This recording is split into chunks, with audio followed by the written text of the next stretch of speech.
Take a moment to introduce those seated at the table with me. To my right, we have Superintendent Degner, Directors Horn Frazier, Eastham, Williams.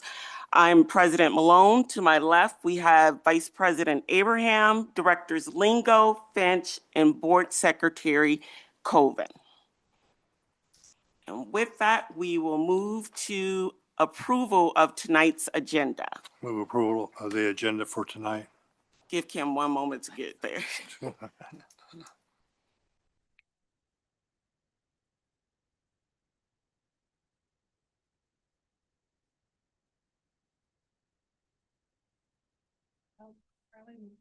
the motion, okay?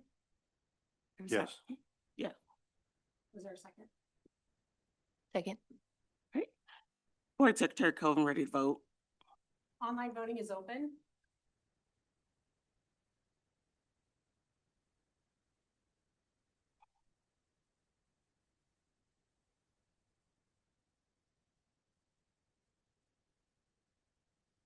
It didn't pop up for me, so I'll say yes. Thank you. All votes have been cast and the motion carries with all directors voting in favor. Thank you. Next, we will move on to our student representatives update. And first up, we will view the video submission from Tate High.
Next up, we will hear from City High, Alma and Tobiah.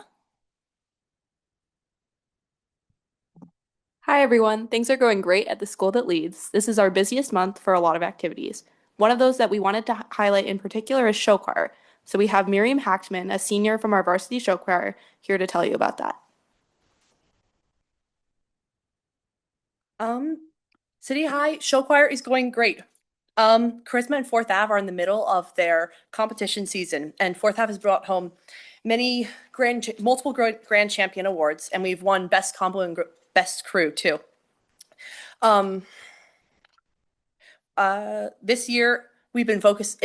Those awards are great, but this year we've been focusing on building community, and Fourth Ave just wanted to send the message that we've been appreciating all the love that we've been getting from the school district, and we love sharing the joy of performing for our audiences and having fun.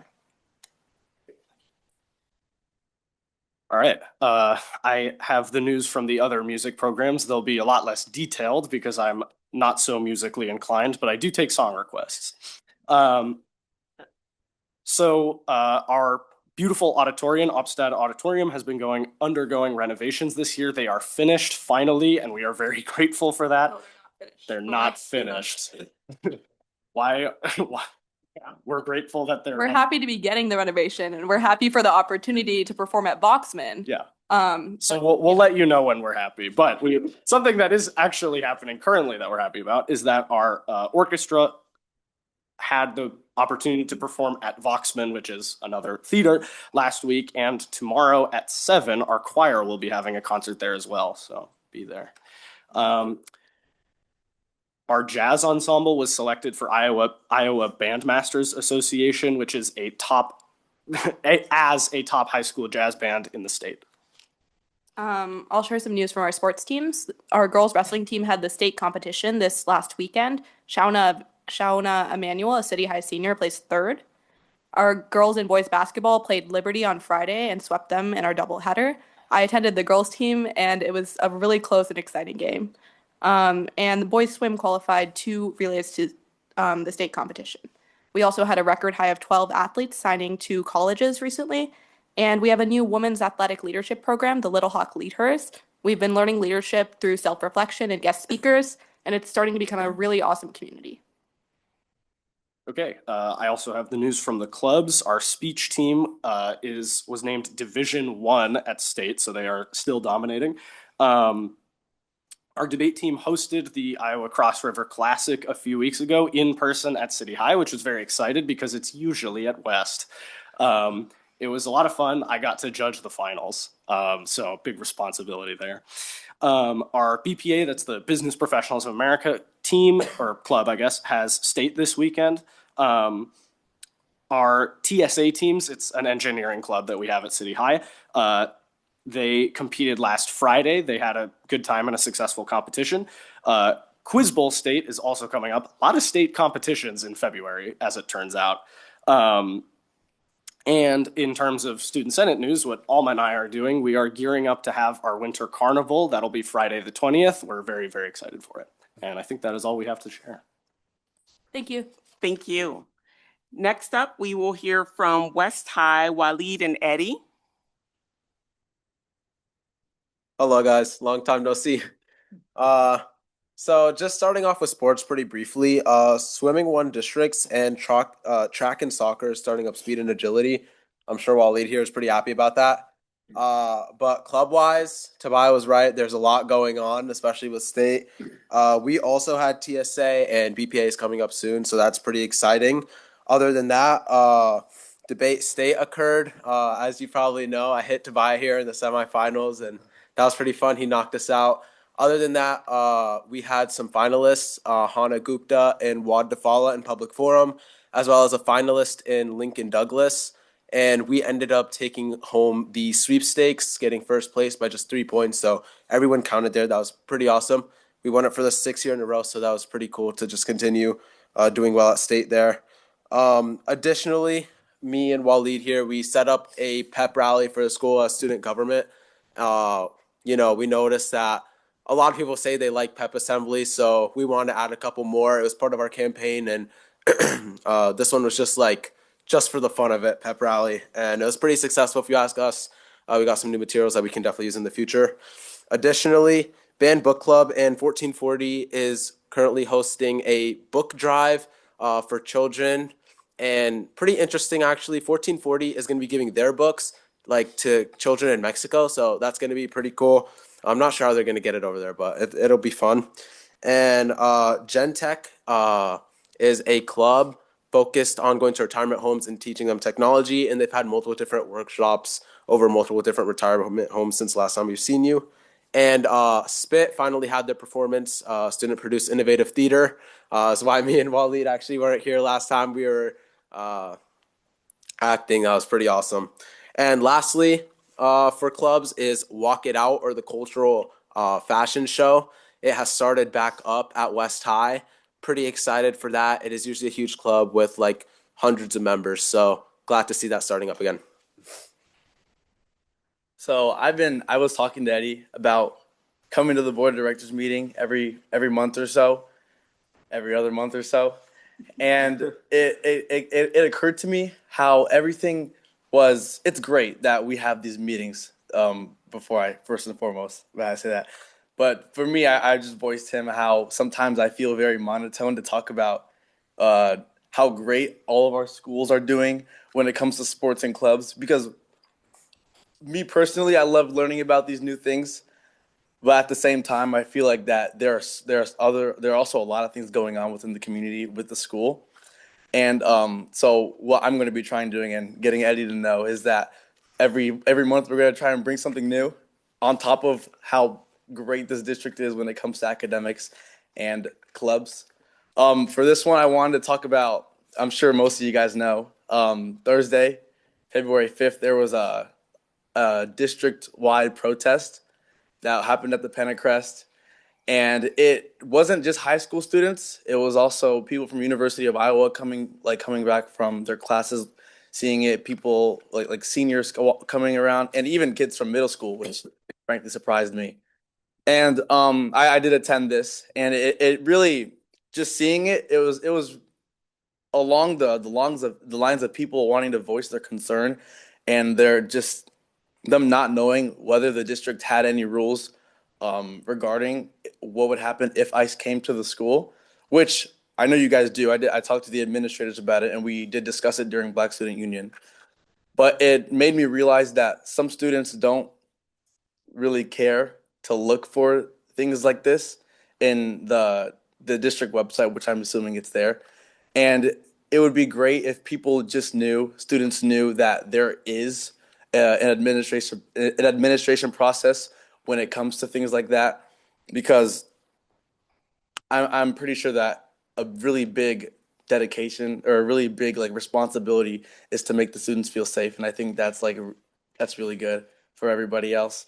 So if there could be something like that regarding the entire district, I think that would be great. It also was just a place where people could just like talk and voice things, like feeling really comfortable to speak in front of a lot of people. There were a lot of people speaking from the heart, and I thought that was really beautiful.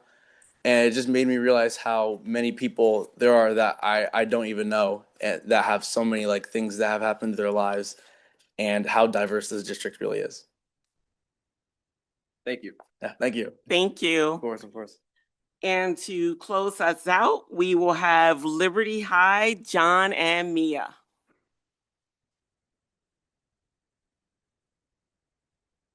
All right. So first of all, Liberty has been full of students reading competitively. Liberty students and teams recently participated in the Book Bowl. As Waleed and Eddie were talking about, there has been a lot of things going on with ICE. So on January 30th, Liberty students staged a walkout. On a personal note, I am very proud of the students for exercising their right to freedom of speech and really just speaking out. And on to extracurriculars. So yeah, in terms of our extracurriculars, Difference Makers is having its final event of the year this Sunday. It gives children and their families the opportunity to share their stories personally about how pediatric illness has affected them. And then throughout this week, they're gonna have like a little interactive fundraiser. So whoever guesses the most accurate amount of candy in the jar gets to win the prize, and then also admissions to the event. And then so far, the club has raised almost $20,000, which I think is just amazing. All right. And the robotics team has been working on the robot and portfolio to take to the Sargasso Sea League meet this Saturday. The math team, for the first time ever, hosted a math competition at Liberty, bringing schools from our sister schools and also from Marshalltown. And that was their first ever time participating in a math competition. The National Honor Society at Liberty is also gearing up to review all the new applications for students next year. It's going to be really cool to see all the new people. And then finally, speech has been talking a lot about going to state. They're talking, doing things like broadcast and all these different activities. So last Friday, Liberty's You Matter Project, which is a student-ran club that aims to raise awareness for mental health, collaborated with City High School for a mental health basketball game, even though we got swept. Speaking of athletics, Liberty's unified sports teams are inviting students to take part by uniting students with intellectual disabilities and those without to train and compete together through their bowling and track teams. On Thursday, March 12th, the Big O Foundation is hosting a team workshop for student athletes led by the JCK Foundation to empower young students to build resilience and break the stigma around mental health. In January, the girls' wrestling team traveled to Cedar Rapids Kennedy. They earned their first MVC Conference championships in history. They also competed in the girls' state tournament last Thursday and Friday. For our performing arts, the Liberty Wind Ensemble has made history as the first band at Liberty High School selected to perform at the State Iowa Band Masters Association Conference. There we go. After recording and submitting several musical selections, they are one of just 3 4A concert bands in the state selected to perform at the conference in May. Liberty is also going to be hosting its second trimester art show on February 26th, and everybody's welcome to attend. And finally, I would like to say there's a swamp at Liberty, or at least there will be soon. The Shrek musical is under production and will begin showings in April. Although this date is far off, the pit crew and technical theater have begun preparing the set and the music for the show. Next week, the Liberty Jazz Fest will host schools from around the state to compete and show off their jazz bands and all of their hard work. And that's all we have for you today. Great. Thank you so much, and thank you, students. Get home safe tonight. Next up, we will hear from President Brady Shutt for the ICEA update. Hi, good evening, President Malone, Vice President Abraham, Director, Superintendent Degner, and Secretary Colvin. I'm Brady Shutt, the President of the Iowa City Education Association. Over the past decade, we have built a strong collaborative partnership with you, our Board of Directors, and the administrative teams here at the central office and across the district. Our partnership has endured the challenges of chronic underfunding by the state legislature, legislative mandates that erode local control and challenge our values, not to mention, that little global pandemic that we worked through. So trust me when I say that the trust and respect and commitment to collaboration, no matter the circumstances, that we have is the envy of districts across the state. In fact, I was asked by our state organization to write about our relationship for their launch of their Educators' Bill of Rights. And this is what I wrote. The collaborative partnership between ICEA and our district administrative teams is built on mutual respect, open communication, and our deep shared value of being all in for all kids. Our regular meetings and productive problem solving have contributed to a strong level of trust throughout our district. Our collaborative partnership is a point of pride for staff and management alike and is foundational to building a district that is a destination for students and staff. So as we engage in the process related to our budget, let us remember our shared values of mutual respect, productive problem solving, and being all in for all kids. This does not mean we have to agree on everything or that we should shy away from asking important questions. Indeed, our strength is our ability to ask questions, to listen to understand, and to be open and respectful of differing perspectives. As leaders and community members, it is also important to think about the approach we use when we disagree as we work to solve challenging problems. Or as my wife has to remind me more often than I probably should admit here in public, honey, you can disagree without being disagreeable. And I am working on it. Some of the time. I promise I'm going to work on it in this moment. So ICA is proud of and committed to our collaborative partnership, and we will work with Superintendent Degner and his team, and it is a very, very strong and capable team of leaders here. And with you, our outstanding Board of Directors, as we seek solutions to the challenges we face. Thank you. Thank you. That takes us to community comment for tonight. Thank you for your interest in the Iowa City Community School District and for your willingness to share your comments. You are reminded to give your name, address, and topic on which you plan to speak about. During community comment, persons may speak to the board about topics relevant to the district. Speakers who make comments are reminded that they are responsible for their own statements and may be subject to legal action for those which include hate speech and that are threatening, harassing, or defamatory in nature. It is expected that speakers will address the board and each other with civility and abide by the stated time limits. All community comment directed at non-agenda and agenda items will take place at the beginning of the meeting and will be limited to 4 minutes per speaker and 5 minutes for speakers who has the assistance of an interpreter. Speaker's time limit will be displayed on the iPad located on the ledge in front of our board secretary, Colvin, at the end of the table on my left, and an alarm will sound once the speaker's time has expired. The initial community comment period shall be limited to 1 hour. Remaining community comment, to the extent necessary, will take place at the end of the meeting. The board will not engage in any discussion during public comment. The role of the board during this time is to listen. Any individual who does not abide by these rules or otherwise disrupts the meeting may be asked to leave and/or referred to law enforcement. And that takes us to our first speaker of the night, Emily Campbell.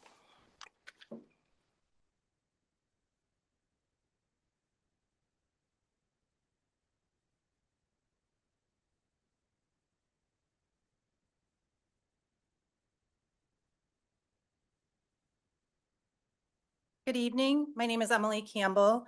I'm a graduate of Iowa City Schools and I have 2 children in the district. Over the years, I've supported the district in ways both big and small, and I have voted for every board member sitting in front of me at one time or another. I care deeply about this district. I started my career as an auditor with Deloitte, specializing in not-for-profit organizations, and I spent the last 20 years in financial leadership positions in the education sector. I'm here because I have serious concerns about financial oversight by both district leadership and the board that since September have resulted in troubling financial misrepresentations. I'll focus on the key points, and I've provided a hard copy, a packet with more details, and I've also emailed it to all of you. First, auditors report directly to the board, not to district leadership. In September, the leadership team failed to provide the board with an audit report describing material weaknesses and significant deficiencies. The withheld report described a lack of financial oversight and appropriate financial review by leadership, that basic financial controls were not working, and that bank accounts were not properly reconciled. Bank reconciliations are accounting 101. When an audit flags failures at this level, it should be treated as a 5-alarm fire. Second, on December 9th, leadership presented the first quarter financial report, which contained multiple omissions, errors, and misstatements. 4 funds totaling $17 million, including the insurance fund, were removed from the report for the first time in at least 11 years. The starting balances for this year did not match the last year's ending balances, a $5 million difference, with no explanation. This year's first quarter cash balances are wrong. The numbers were copied from last year in more than one place. Even more concerning, the same issues remain in the second quarter financial report that you'll receive this evening. At least there's now a new disclaimer on the report stating that you probably shouldn't actually rely on the numbers. These reports show you the financial health of the district. You, the board, make big decisions based on the accuracy of these numbers. Third, leadership presented this flawed financial report at the December 9th organizational and annual meeting. That's an administrative meeting with no public comment. It's the only time in at least 11 years that a quarterly financial report wasn't presented at a regular meeting. There was a regular board meeting on the same evening where the report could have been presented. Fourth, leadership took out a $10 million loan from the insurance fund, generating $400,000 in interest without the required board approval. When asked why the loan didn't appear in the financial report, you were told that the accounting entries weren't made. If bank accounts were reconciled and financial reports properly reviewed, the loan would have been included in the reports. I can only assume from the explanation given that the serious problems identified in the 2023 audit are still pervasive. Unfortunately, even if the correct accounting transactions had been made, you still wouldn't have seen the loan because the cash balances were wrong. They were from last year, and the insurance funds were removed from the report. The cash was borrowed from the insurance fund. Any one of these could be an honest mistake, but this is not one mistake. Taken together, this pattern over the past 5 months should not raise concerns about employee turnover or errors from the financial team. It should raise serious concerns about the integrity of top district leadership. Every member of this board needs to ask hard questions, demand accurate information, and bring in outside expertise to help you understand the financial issues. If you fail to act, it'll also call into question your own integrity and the integrity of this board. Respectfully, and thank you. Thank you. Next up, we will have Maka Pilcher-Hyatt.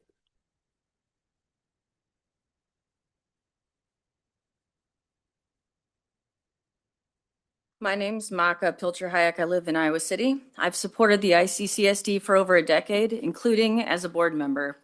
As I learned more about the district's current financial situation, I went from incredulous to infuriated. Several speakers tonight are informed by their professional experience. I'm here as someone who has worked with the district, building relationships with board members and members of the administrative team. And as such, I stand here with a pit in my stomach. The slide deck provided the Financial Oversight Committee was the final straw. At the top of the first page, it reads, "Tonight we focus on areas related to the interfund loan transfer." But the following pages provide zero explanation of why the admin took out an unauthorized loan for $10 million last August. There's no explanation for the mistakes that led to the loan. There's no indication of how many more millions we will be short in the coming months. And there is no mention of the wild inaccuracy contained in the quarterly reports. In other words, there is no accountability. Why is accountability important? Because the admin team just led us through a similar self-made mess 2 years ago. The 2023 audit was a serious indictment of the district's inadequate financial management. The admin team's mistakes resulted in millions of dollars of budget cuts. After the fact, the public was assured the admin would create a robust internal audit system. And yet, in the last 2 weeks, we are seeing an even more egregious mishandling of district funds. Back to the slide deck. After 3 pages of essentially useless general information, the slide deck pivots to explaining how an unspent authorized balance, or UAB, works. This is where the gaslighting begins. The admin team wants the public to blame the nuances of public school finance for our financial situations. Pages are spent showing increased payroll costs and our projected UAB. But the administration got ahead of itself because none of that explains why we needed a $10 million loan last August to cover payroll, or why, according to the superintendent, we will need a series of loans before the year ends. I'll admit, school finance is complicated, but it's not rocket science. We pay these administrators hundreds of thousands of dollars to anticipate costs like payroll. And this team still can't explain how it miscalculated by millions. Until we have answers, the district's financial situation should be the board's singular focus. The board should not be rushed into making decisions like retroactively approving a $10 million loan. This isn't how good decisions are made. As a board member, you need to urgently prioritize next steps. And as a taxpayer, I hope you will retain an outside accounting firm on an emergency basis to explain how the administrative team put us in the position again and what we can do to get ourselves out of it without damaging student learning. At this point, it would be irresponsible for this board to trust the current administration with this kind of assessment. Finally, we need more than just 2 board members pushing back and asking tough questions. You all serve the public, and the superintendent is your employee. I love this district. My kids love their schools. We've had incredible teachers. Public education advocacy will be my hill to die on. We need to get these facts straight and make necessary tough decisions so that we can successfully move the district forward. Thank you for your service. Thank you. Next up, we have Matt Hyatt.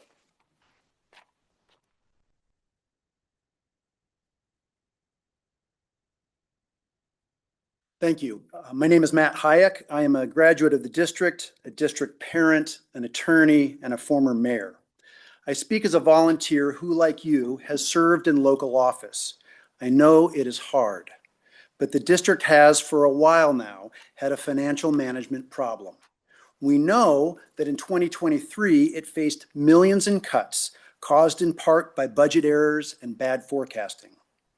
We know that last September, the board finally received the FY23 audit, which found inadequate controls and financial reporting. We know that last month you approved retroactively a $10 million interfund loan made months ago without your knowledge. No memo accompanied the resolution. Staff said they would look into how the loan came about and report back tonight. The loan did not follow board policy and did not follow the Iowa Department of Education rule that an interfund loan, quote, must be accomplished through official board action and may not be accomplished until the board, by resolution, authorizes the loan. Last week, the district announced that it needs a series of loans over the next year to cover expenses and needs to make cuts this fiscal year and next. For several years, the board has known there is a problem. And take note, that audit report was addressed not to the district, but to the Board of Education of the district. The board was the client and the intended audience. If I were a director, I would want updates on all corrective measures recommended by that audit.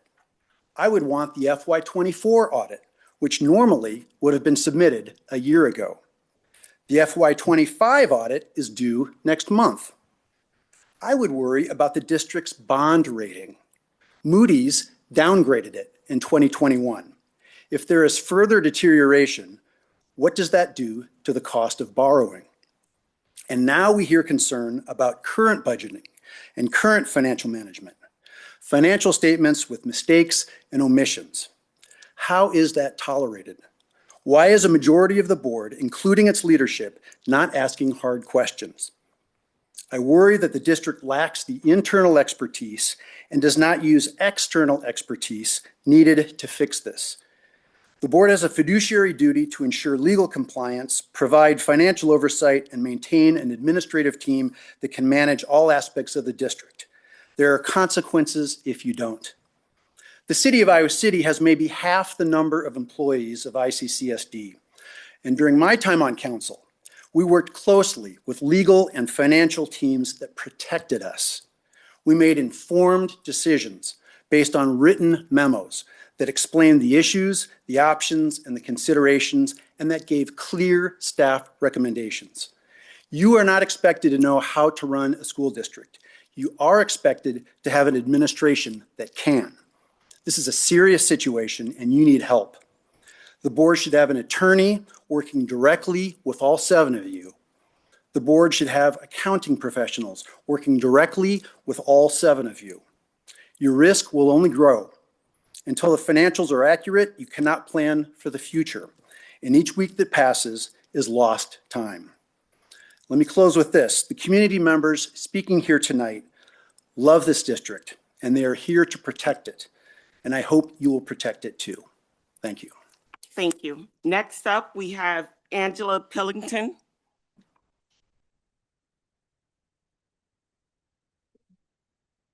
Good evening. Thank you for this opportunity to speak tonight. My name is Angela Pilkington, and I'm here both as a mother of a soon-to-be graduate of West High School and as the children's coordinator and librarian for the Iowa City Public Library.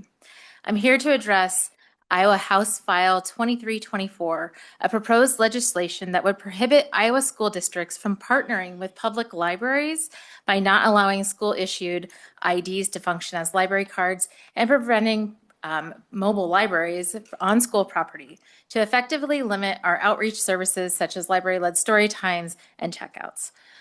I want to ground this conversation in real local examples. Our AIM card partnership, which has been in place since 2019, and our Iowa City Public Library Bookmobile, which has been in operation since 2017. Through our AIM card agreement, through the public libraries in the school district, it stands for Access to Information and Materials. Preschool through 12th grade students receive a student ID that also functions as a library card for the Iowa City, Coralville, and North Liberty libraries. With that single card, students can check out to 3 physical books at a time with no late fines, no fees for lost items. It's important to note that a caregiver must opt in every year for this service at registration. They have the chance to opt in or opt out. And to date, 14,613 caregivers opted in for this service for the 3 libraries and their student ID. When through our AIM card agreement, preschool through K-12 students, they can use their card to access ebooks and e-audiobooks online. This program has allowed thousands of students to read both for enjoyment and education for fiction, graphic novels, history, poetry, and more without transportation barriers, fees, or fines. In addition, the AIM card, the bookmobiles and Storytime Outreach are a critical part of these partnerships. Our bookmobile brings curated collections directly to the schools, especially to our neighborhoods without an easy access to a local library. They allow students to browse, discover, and choose books in ways that support independent reading and engagement. These services are not extracurricular add-ons. They are instructional supports that expand access, reinforce curriculum goals, and help districts meet their legal obligation to provide library services, especially for younger students, students with disabilities, and students without reliable transportation. This legislation mischaracterizes these programs as attempts to circumvent the law, a claim that is not supported by history or practice. These services existed long before Senate File 496, and were created to address access gaps, not to bypass regulations. How do I know this? I am one of the original proposers and writer of our shared contract, along with several others in this room.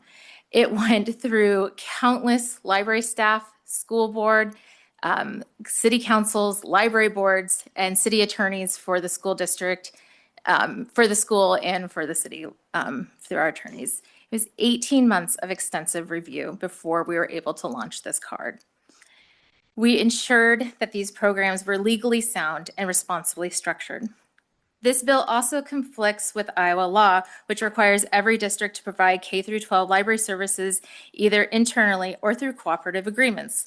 Public library partnerships, including our AIM card, bookmobile, and outreach story times, have consistently been among the most efficient and equitable ways to meet that requirement.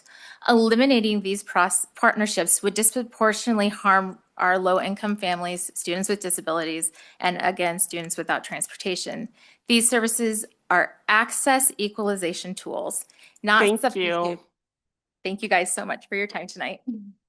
Next up, we have Angie Rogers.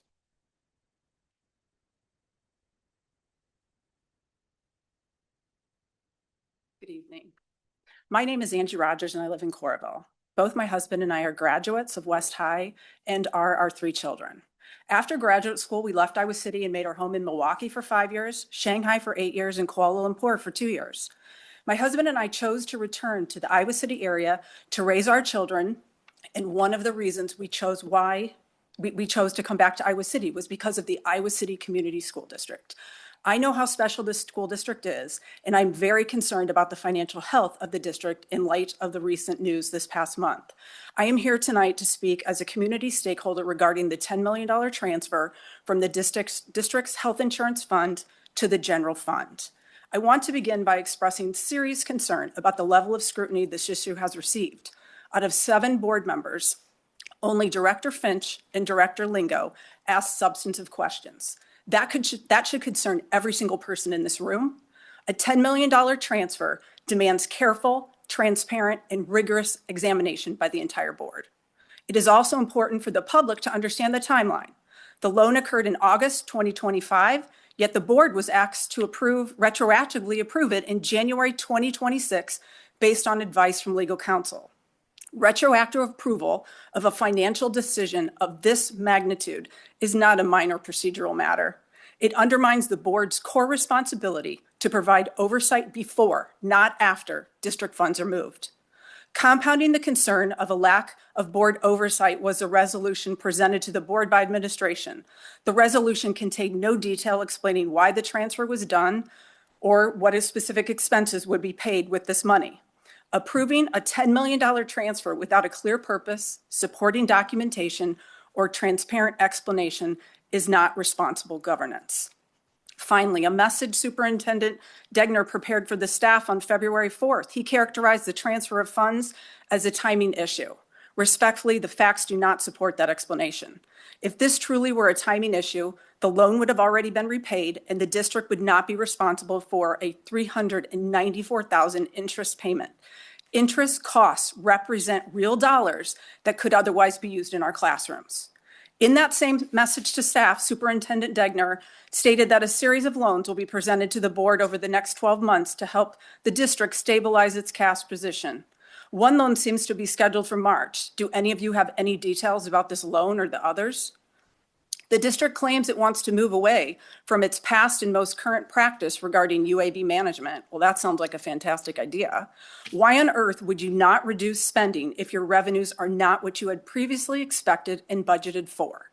The financial update provided by district administration is laughable and merely meant to deflect from the real problem, which is proper fiscal budgeting, financial discipline, and transparency. The school board's role is not ceremonial, and it is not to serve as a rubber stamp for administration. By law and by public trust, you are responsible for overseeing the superintendent and safeguarding the district finances on behalf of the students, staff, taxpayers, and broader community. That responsibility requires asking hard questions and demanding clear answers. I urge you to remember that you were elected to lead, not to defer. Oversight is not optional, it is your job. Our community expects diligence, independence, and accountability from its board members. Thank you for your time. Thank you. Next up, we have Mary Murphy.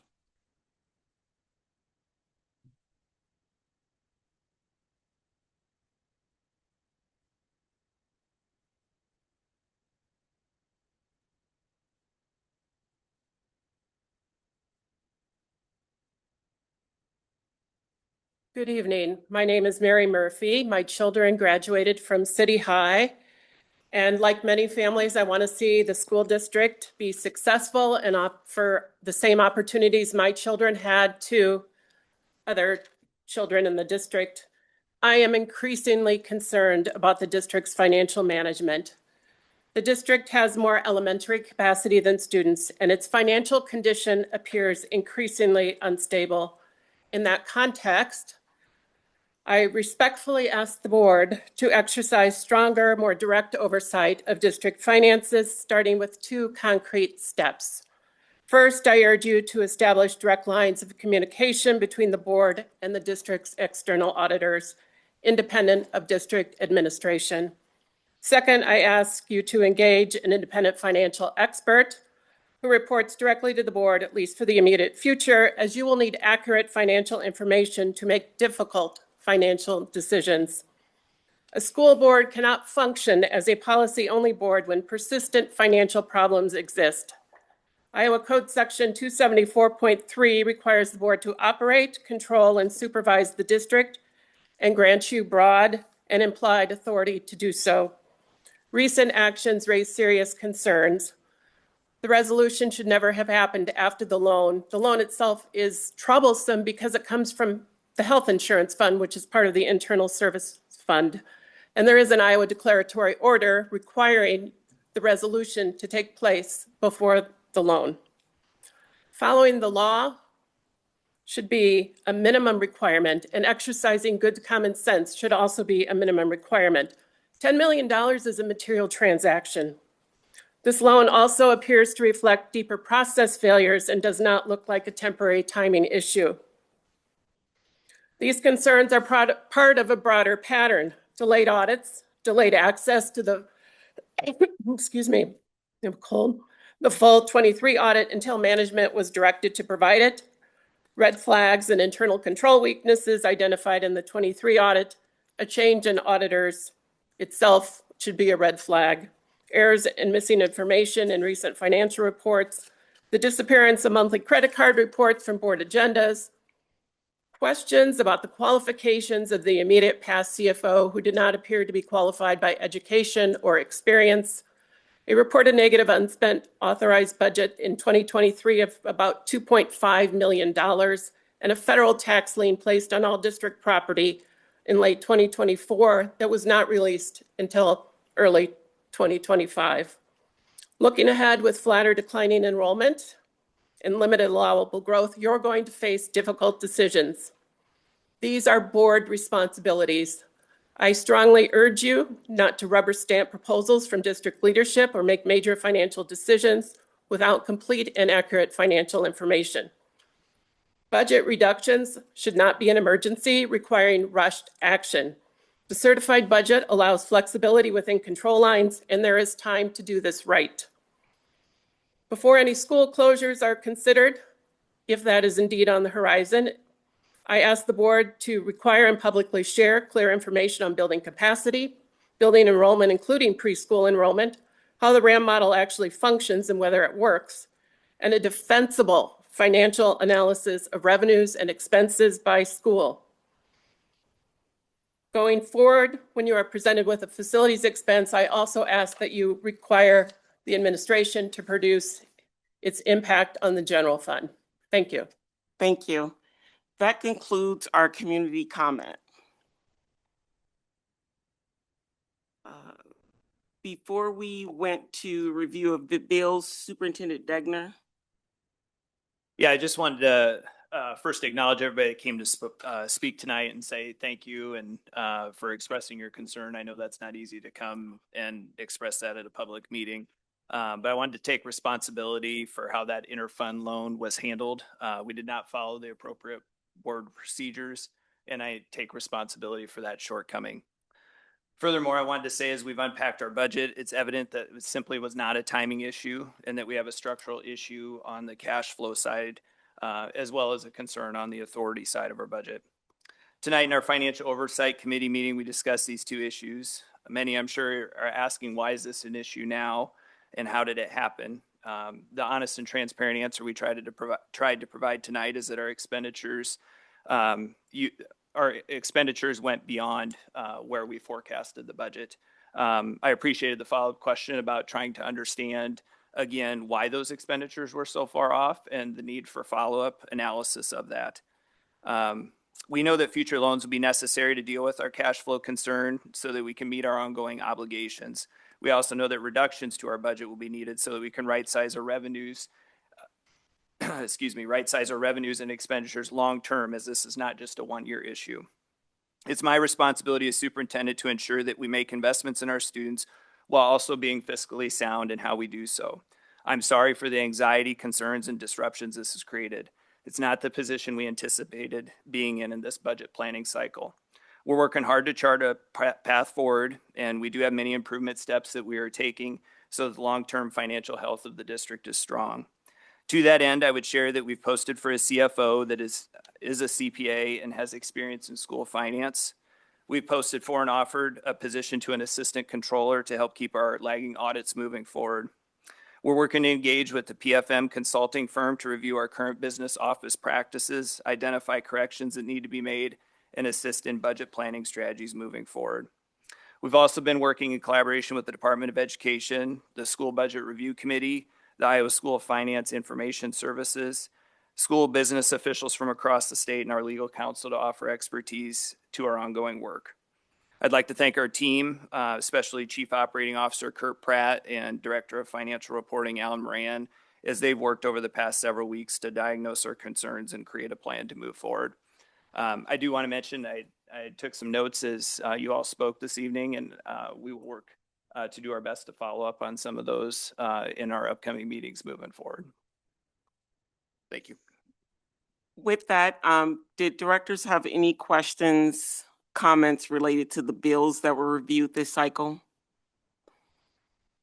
Hearing none, are there items that directors would like to pull from tonight's consent agenda? Hearing none, is there a motion to approve tonight's consent agenda? Move to approve the consent agenda for tonight. Second. Board Secretary Colvin, ready to vote. Online voting is open.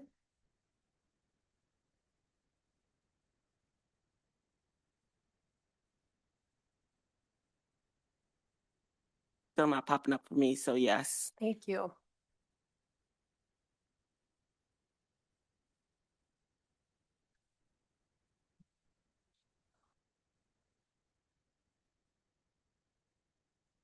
I'm a yes vote. you. Kim, I'm a yes vote. Thank you. All votes have been cast and the motion carries with all directors voting in favor.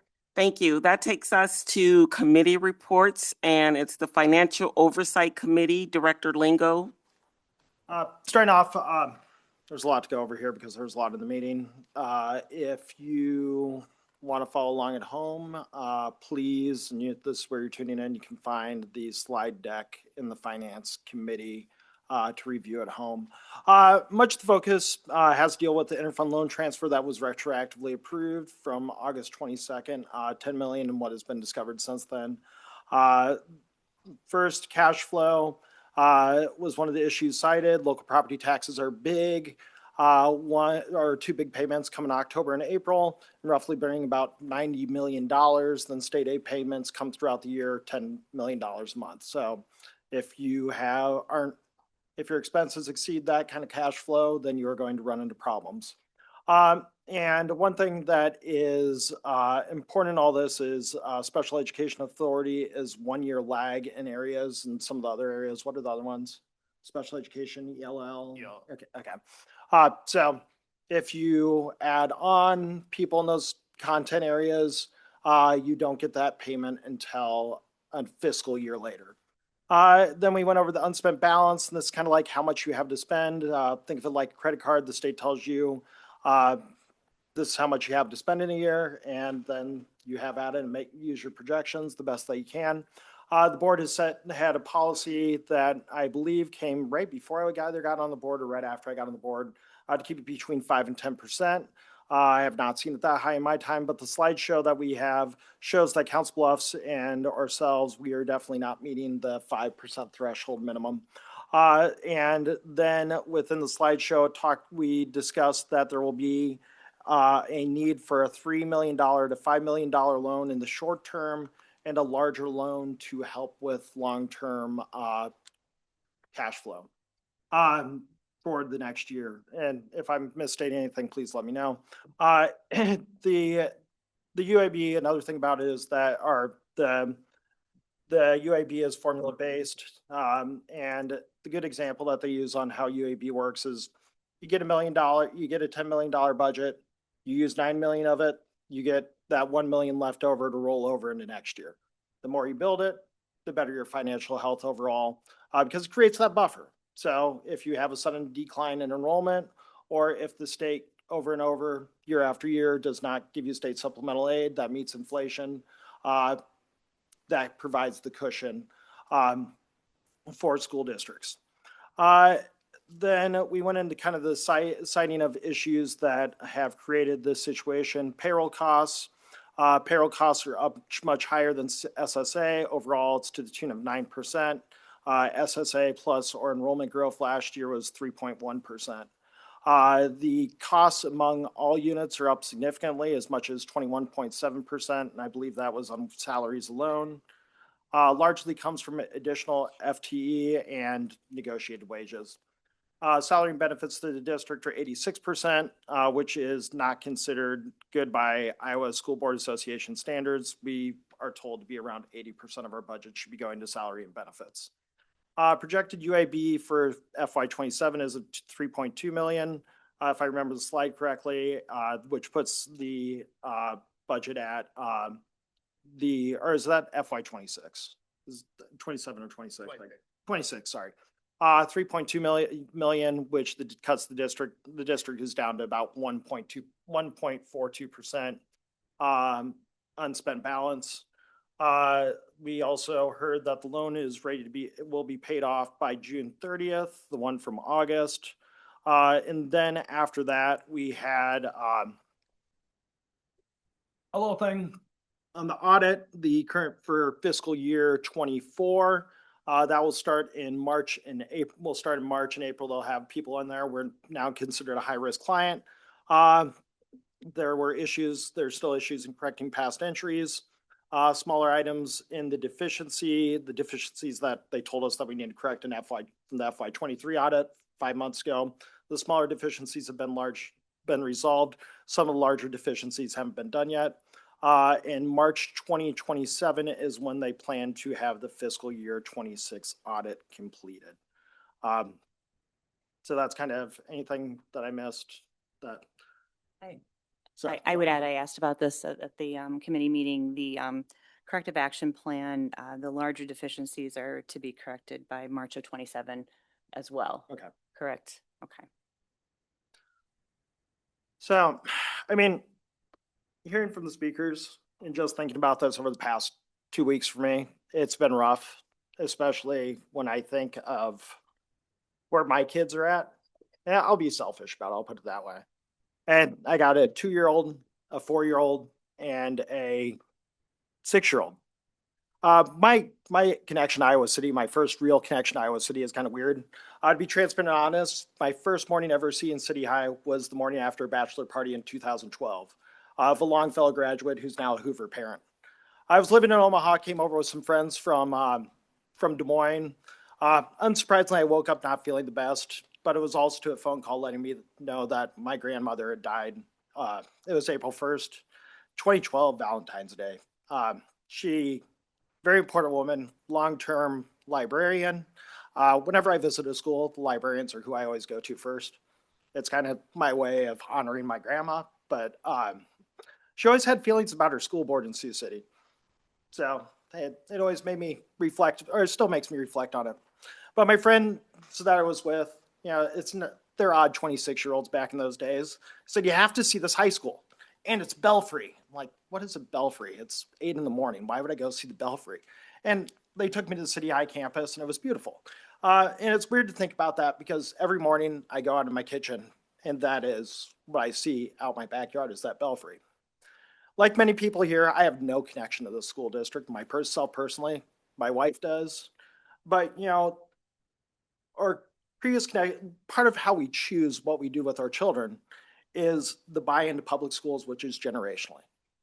If my big fear with school choice is not the students, is the future students, the kids that are going to these other private schools that are using the ESAs and how they decide not to use public schools decades later, and how that devalues one of our most hallowed democratic institutions.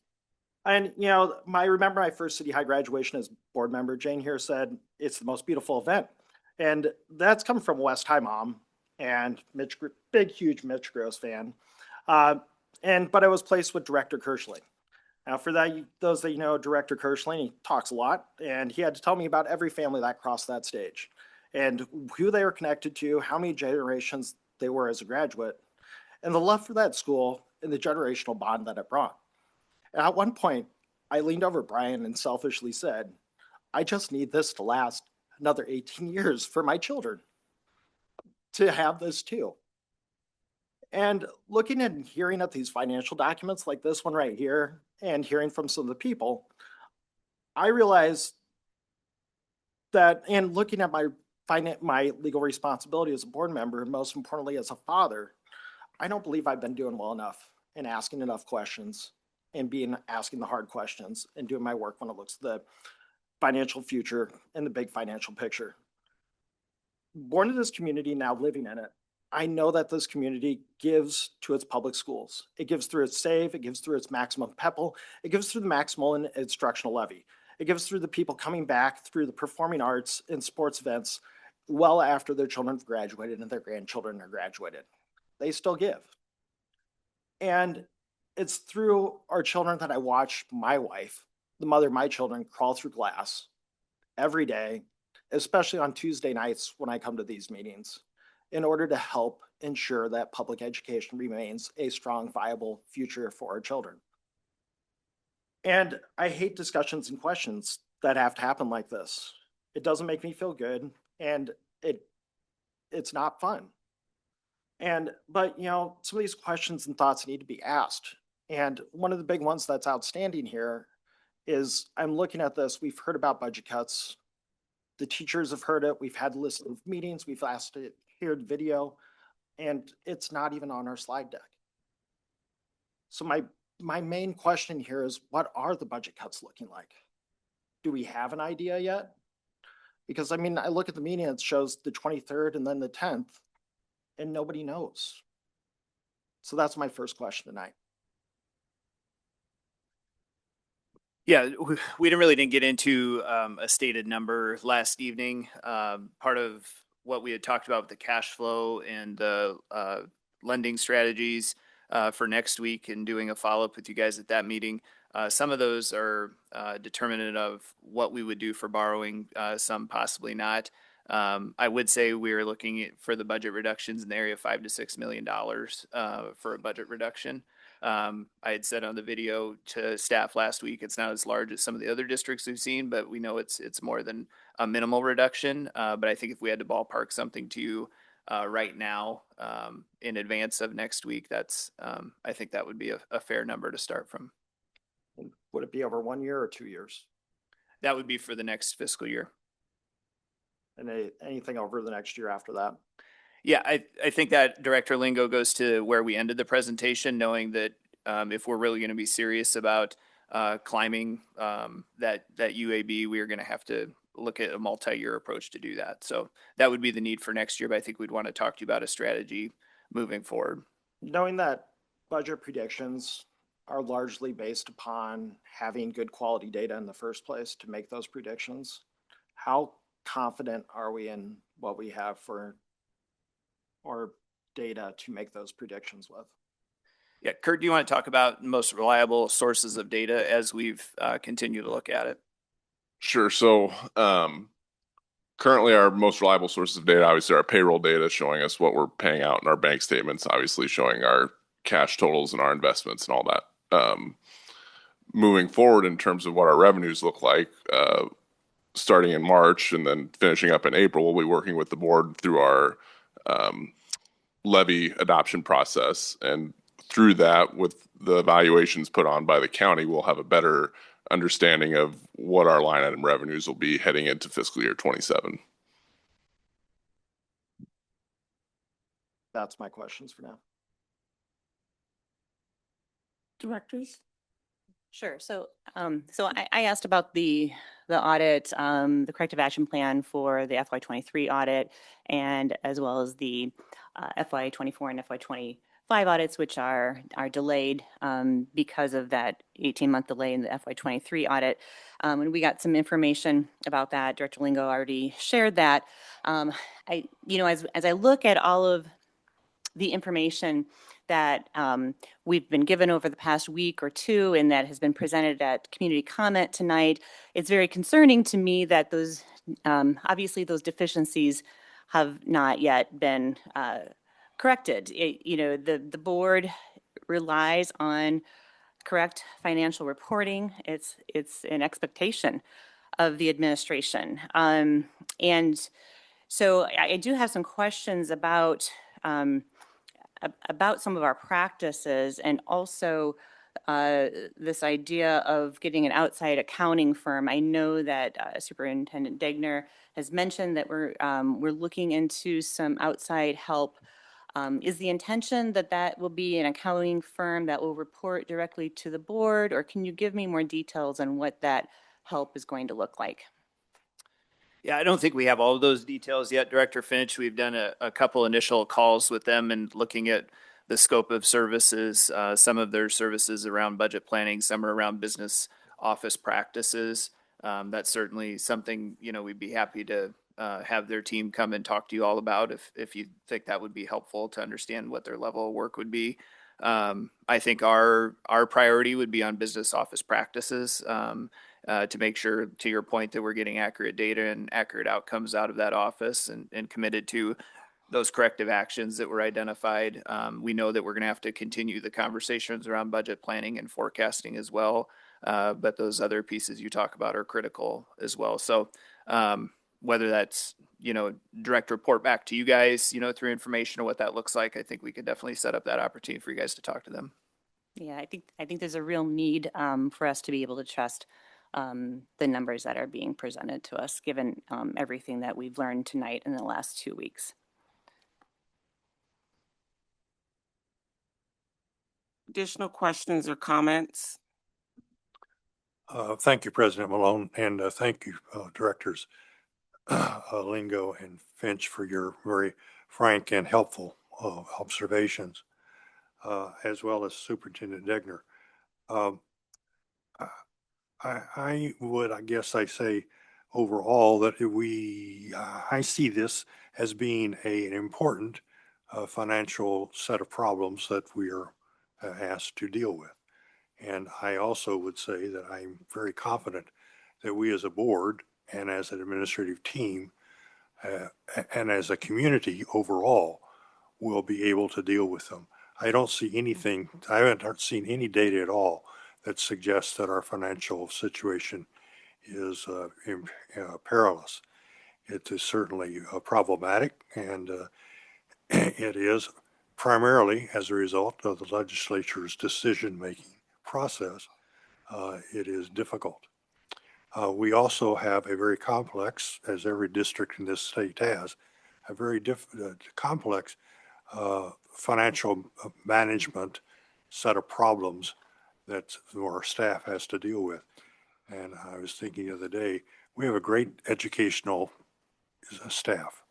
I'm not quite so sure any of them were thinking when they started their career that they were going to have to deal with these financial issues that the state thrust upon us. That is obviously we can't. That's not an excuse. Just like the low SSA reimbursement rate over time is not an excuse. It's a set of problems we're called to deal with, and I believe we can deal with them. I do believe that we will be helped in that effort if we stay together, if we're kind to each other, and if we're forthright but respectful in our conversations and in our decision-making process. I think that's what we ask of our students, and I believe that's what we should ask of ourselves as well. And I think it's what we should ask of the community. I had one quick question. I know that Director Pratt, you had mentioned that a large portion of the increases came from more so local decisions when we have to add paraeducators based on observations and teacher needs. And I know we plan on reducing our costs, but how does that play in it if we continue to have that need this year? Because we know students sometimes get evaluated late or things get added. Yep. So we have to look at the kind of whole picture, if you will. We have different paraeducator positions within each building. That some are supervisory, meaning you might be a lunchtime monitor or a recess monitor or something. They could also double part of their day as a special education para. And so we'll have to look at all those variables together with our building leaders to determine what's the right number overall, because even within our students who are taking those services, there's movement in and out of the district. Students move for various numbers of reasons. And so making sure we're staying on top of that and tracking those changes and making the appropriate staffing adjustments as those changes do occur is something we're going to have to keep a better eye on. Deputy Superintendent Ramey, looked like you wanted to say something. I was just going to add it links back to the series of work sessions and presentations we made last year about the continuum of services and the ongoing conversation we're having with our teachers and our administrators about the array of services that are provided or available to our students based on their individual needs and the work of those IEP teams. And so ensuring that it's not something that we always go to one solution, perchance a paraeducator, but really making sure that we understand the child's needs and what those services are available to best meet that child's needs, and just having those continuing conversations and how we look at that. You're exactly right, President Malone. Those have to be individual team decisions. And our job is just to make sure that our educators and families have the information available to make those decisions along the continuum that's available for students in each individual situation. Director Lingo? Jennifer. Oh, Our director. Thank you. I just wanted to thank everybody for the questions and points you've been raising and the information we've been provided. As I've listened to the conversation and the specifically about the need to have data we have confidence in that is full and complete to use to make decisions going forward. One of the things I'm thinking a lot about, and part of this has to do with the fact that I am new here, and I'm thinking about, well, what do I need to feel like I can make reasonable judgment? And I am hearing some of the comments from the community tonight about data points that have and have not been included in different reporting. And it seems to me we might benefit from taking just a systematic look at the kind of data we are presented with on a regular basis. And because I think it's very easy to get into a habit of this is the report we share and this is the format it's in. And I am hearing that there are questions we would be asking had we had different data. And this is not to point fingers or to accuse anybody of anything. It's just, I think as circumstances change, as our state financial picture becomes more and more challenging, as our district changes in terms of who we're serving and how we are serving them, we do need different data points over time. And I would love the opportunity to ask those questions about, well, what are the data points that would be most helpful to guide us in our decision making going forward, and how might we get that data? And so I just want to put that out there as something I would be very interested in having a conversation about going forward. Thank you. As much as I would like to kick the can over to the state. We know what our unspent balance is going to grow. We know what our SSA is going to be each year. We know what enrollment is going to be. It was 3.1%, or percent increase in payroll costs is 7.7%. Like this, yes, the state is in part, but a large part of this is having accurate projections, making sure our projections and what we negotiate actually line up with what we have in our pockets to pay. And that's like, it's projections. We have to, I mean, I agree with you, Director Eastham. The state funding is a problem, but we have to govern in reality. We know how much money we have. We have to make a budget. The projections need to be accurate, and we need to stick to it. Again, we have to govern in reality. Not trying to be mean. I love this district. I want to make sure that we remain solvent, and I want to do what's best by this district in my role, in my fiduciary responsibility.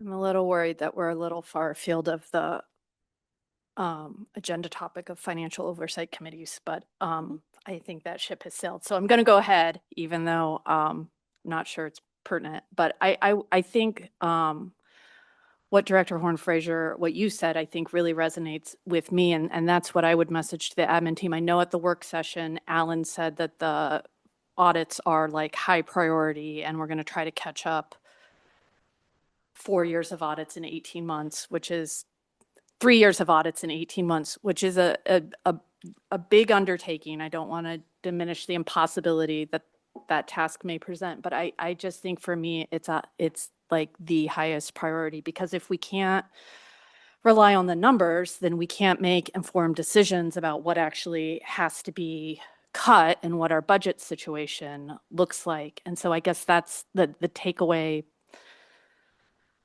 My top level takeaway is I need data that I can trust. And I understand that we're not there yet because of the fluidity of the situation, but we need to get to a situation, to a point as soon as practical where we can say these are the numbers and this is the world that we're operating in, because otherwise we can't make good decisions. Like the 7 of us are just not going to be able to do the right thing if we don't have correct data. So that would be my ask from the team.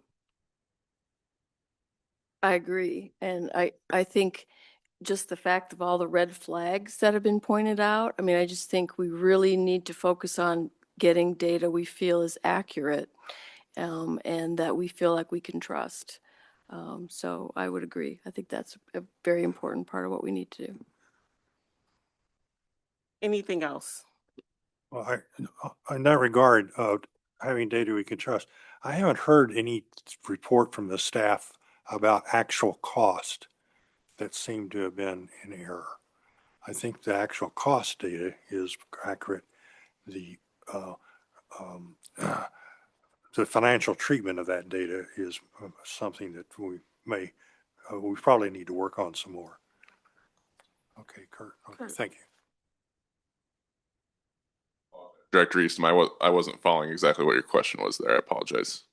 I'm sorry, Kurt. I never asked you a very good question anyway. So my comment was that I haven't heard any actual cost data that I thought was not accurate. Yeah, I think we have a relative level of comfort with our month in, month out expenditures. Certainly our payroll data that, our employees get their paychecks and we don't hear that they're not getting the right amounts or anything like that. Obviously that we can scrutinize that to a degree. But otherwise our invoices and our bills, which are the other, 15% or so of our expenditures, we monitor that. And so while there are things that need to be rectified overall, our relative level of confidence with our expenditures and revenues month to month so far are, there's a higher level of confidence, at least in that data. I think when we talk about our data, I mean, you guys, I think Charlie's asking the question a little bit about costs, right? And Kurt's providing some answers there about how we can quantify those costs and have maybe a different level of confidence in those costing pieces. The problem I think we've talked about here tonight are those projections. And so what goes into those projections, but it's not only figuring accurately forecasting cost projections through negotiations, it's position control as well. And so what is our system around adding positions? What of those things you guys have talked about a little bit with special education might be more difficult for us to control, and what are the easier ones for us to control? And then how does that even interplay with what we present to you guys on a personnel report, right? And some of the implications there. So those were a few of the notes I made this evening as well. But when we talk about that idea of projections, I would just ask us also to think about it's not only the costing model for what negotiations or any kind of a package increase will cost us there, it's those position ads. And then how do we know that we're not saying yes to positions that we can't sustain or that we can't project out to either have the cash to pay for or handle on the authority side. Position control system is something the districts attempted at one point before my time as superintendent to implement and pulled away from. But I think you'll probably hear us come back and talk about that as being a critical way to leverage our data and have confidence in that. The payroll is also talking to the business office. So just as one example of a system improvement that will need to be addressed. Given that it sounds like, I'm not going to say a majority of board, but at least several board members would like to get the audits done as soon as possible, could we find out a price on expediting it? Or are they moving as fast as it can?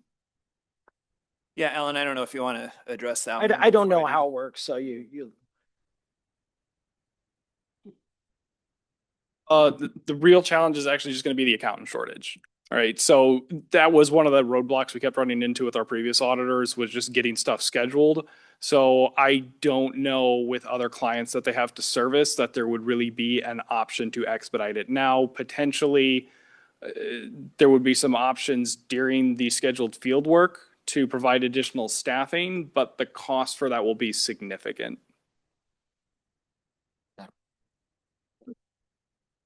Alan, are those management fund costs or general fund costs? Those would be general fund costs.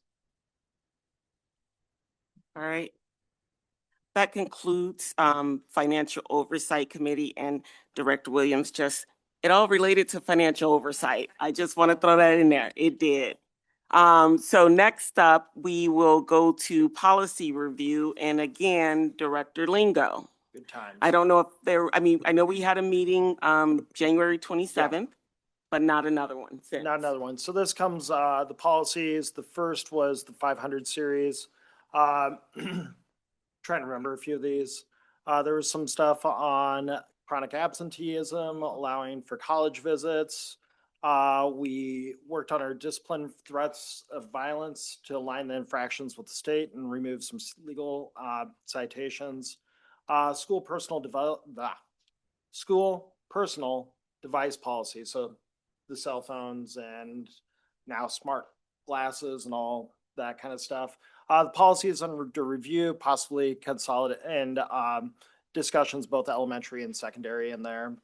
So look forward to seeing that in a while or soonish. I don't know. Where are we at on the cell phone presentation? I know that you have had a lot of other things. And if you say, Mitch, if you say he made his escape at the exact time of that question, I don't know when we have that scheduled actually for the next update. Yeah, I don't think we have it scheduled. We know we need to come back to you guys. We also had a presentation we wanted to come back to you on at screen time. So yeah, both of those need to be scheduled, Director Lingo.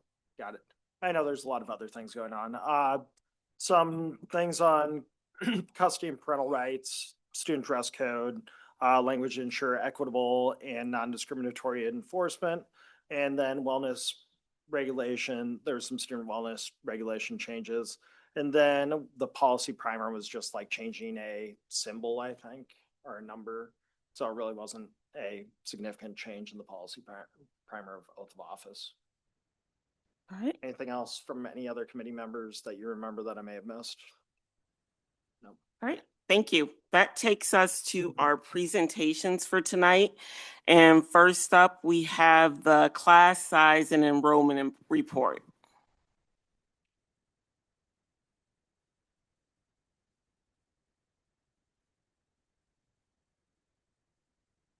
I guess I didn't do a good job of filling time for Nick here as he walked up to the podium, but every year we deliver to you the class size and enrollment report. Nick has added a couple pieces back in that I think were requests last year, and then a request from the last couple days. So he'll share that with you here this evening, and then of course be happy to answer any questions or team members to answer questions too. Good evening, Board of Directors. We're going to talk about numbers, but a little bit different now. So hopefully that'll be a welcome change as we look through a variety of things related to our enrollment data, class size data, and then just any feedback and questions. The enrollment data does come from the Iowa Department of Education website. It's kind of cited up there and linked where you can get to this information. When we get to the class size data later on, that is from a specific date and time pulled from Infinite Campus to create what our various class sizes are and the ranges that we provide or any of the averages. As you know, there's a little bit of fluctuation each day with students, but that will have a general picture for us. As we look at our certified enrollment over time, as you know, this past year we did experience a decline. We're kind of at almost the exact same level as the 23-24 year. So we had a little bump up last year and we've kind of leveled back to where we were. That seems to be kind of our general vicinity at this point since the kind of the high in 2019. Here it is just looking at kind of overall where the district is experiencing great levels of growth and now there's some greater fluctuation in recent years. And this is just breaking it down. The reason it changes into red, just as a reminder, is that's our transition from junior highs to middle schools. So you can see the distribution of the students across the district and where the majority of our students attend. Now we're going to start looking at just some of the race and demographic data that we have and that we pull from the various groups. One thing on the next slide that I thought was, no, sorry, it's one more here and I say, oh no, it is this slide. You can look and see that our diverse populations now represent a majority of our students, which I thought was interesting. That's been kind of a trend and a pattern. You can kind of see that line generally moving up, and that it kind of moved to kind of tipped over into the majority this year, which I thought was something that we've been seeing over the course of time in the district. We'll get into some of our specific categories. This is in particular free and reduced lunch. One thing that I always point out, because I think it's there's so many variations and variables into this. One is just simply parents choosing to fill this out. I mean, that's a factor that plays into this. So I think at times this number may not fully represent some of the need that exists within our district, but it's who has filled out the form and who's receiving free or reduced lunch during this time. And you can see again how that is broken out according to the various school levels. And then also we've kind of included in there, the online program as well. And this would be the percentage. So we're consistently around 40%. Give or take over the last few years. Here it is. You can see there was a decrease this past year as we look at the number of students who are enrolled in free and reduced lunch. English language learners, this has been one that had been consistently climbing and kind of leveled off this year, which over the course of previous years, we were having significant increases year to year. And this year it did level off a little bit right around that 2,150 student mark. You can see that is reflective again in this graph where you've seen the blue lines of a lot of increases. There was a decrease that was during the COVID era. And this is our first time where we didn't have a significant increase within that population of students. Special education has remained relatively consistent across, looking at somewhere in this 1,600 of our students, of our over 14,000 students, are receiving special education services. It is a slight decline from last year, the number of people that are receiving those services. And you can kind of see the percentage where that plays out right around that 11% range is where we're at, down from some of the previous highs in the early 2000s. We're going to switch into class size data.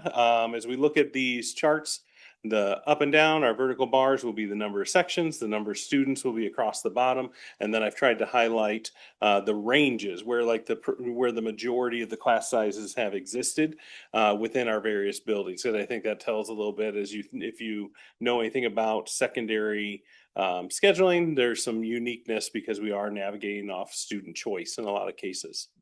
Some of the things that you might notice, there are some really unique, like why is there 1 or 2 kids in a particular course? Those things are related to maybe an independent study. In some cases, it might be credit recovery, a unique special education class or ELL class, and just other various unique circumstances. There's one I'll point out later with our music numbers looked a bit off. I was with the high school principals today, and they're like, what is that? Our average, or I think it was average or mean, or the median was really odd at West High. And then we figured out it's because in Infinite Campus, where we pull the data from, each kid, when they're doing lessons, that's considered a class. So it actually throws off the data a little bit when we pull from Infinite Campus.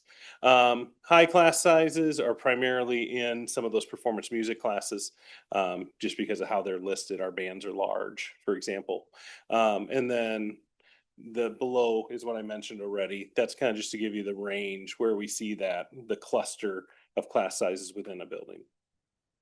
So if we look at City High School first, you can see we have a wide array of sizes again. The bulk of them, I kind of looking at ones that were kind of above that 10 threshold where there was 10 sections. So that's where I looked at somewhere between the 19 to 34 band in City High School was the range. As we look at Liberty High School, you see it's a little bit wider into that 17 to 33 band. And then West High is very similar to Liberty and similar class size bands. Tate is obviously its own unique experience. So then the class sizes are going to be reflective of just different sizes. And then it was really odd to try to put the online program in a graph because we have so many variants. There's just so many different student situations. It ranged from 1 to 39. And there's like one section of each, so it was just a weird one to have in a graph. It wasn't a very telling graph. We are serving a number of students in particular, a lot of students at the high school level, 154 students or so part of our high school programming. So I think there's students there. Our elementary continue to be, as we look at our elementary graph, you'll see some really low numbers. That's because it comes across from the online program as third independently, but third and fourth are served together to make one class. So as you think about class size. We get into the middle schools. You can see North Central has a very similar range to Liberty High School as well. Northwest is really kind of tightly packed there within their scheduling in that 20 to 28 range. And again, Southeast is in between the 20 to 30. I mean, we always want to see kind of in those, we talk about the goalposts when we're looking at our high school level, trying to keep within a general range of students. And they do a nice job balancing out their class sizes. This was the one I was talking about, like all of a sudden where West High, it says the median class size is 9 for music. I think there's some limitations in the data as we go through this, but generally gives you a sense as to what the average class size is in the various departments in our secondary schools. That was median. This is average and mean. And then we'll go into the general of elementary, and we'll dig in a little differently in elementary. This is all of our class sizes across. As I said, we have those online ones that represent the small on the far left as you're looking at it. On the far right, our largest this year, we have one section of 32 that exists. Otherwise, everything is 30 or below. That is a subtle improvement from previous years, not a huge amount, but that is an improvement of trying to get rid of some of those. I think we referred to them as the tails. How can we continue to minimize some of those tails? We're still in the range of about 15 to 24. And when we look at the charts later on, the breakdown, you'll see kind of how that falls out in some of our buildings. Again, here's our median class size at the elementary, and then the average class size. And then One was requested, Director French. Thank you for this question. It gave me a chance to put this slide up here that I really like. I think it describes our how we do the RAM weighting at the elementary. We recently talked to our elementary principals about this again, just to review where it's at, because there's a couple components that we are potentially looking at adding in. Currently, every student counts as we do our student weightings by kid, and it's calculated daily through Infinite Campus and the information that's in there. Every student is considered one. That's where they start. And then depending on the factors that they may have, in particular, the 4 categories on the top of this circle where you're looking at their IEP status at the various weightings, free and reduced lunch status, ELL status, or McKinney-Vento or homeless status, that adds to that 1.0. So students could be, have none of those factors impacting their day, so they'd just be considered a 1.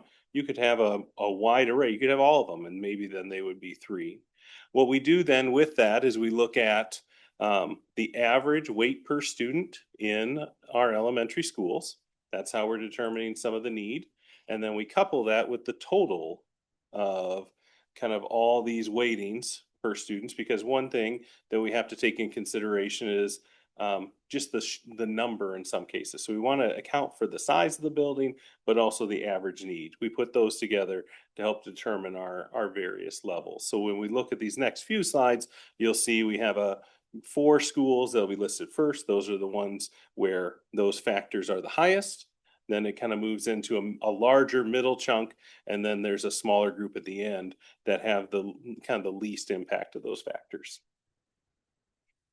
So these 4 buildings are kind of according to what we work through there on those weighting factors would be our ones of greatest need. They operate off of on the right where it says kindergarten, 1st and 2nd, 3rd through 5th. That is the aspirational class sizes for these particular buildings. And that's what we're trying to work through. And you can see what our this was a picture in time of how many students are at each of those grade levels, and then the average that each of those buildings have. If you go to the next one, this is obviously the majority of our elementary schools. There is an increase in particular. We still maintain the 24 kindergarten from the kind of board request a few years back, that's kind of our aspirational size in all kindergarten, but you do see a difference in 1st and 2nd and 3rd and 5th. One thing that's kind of unique about this in this particular grouping, you see a wider array of sizes. We have some buildings in here where we could add quite a few students to a particular building and not add staff members to go with that, just because of how the enrollment plays out in some of the buildings that you look at in this chart in particular. In some cases, 50, 60, almost to, even more students could be added without adding additional staff.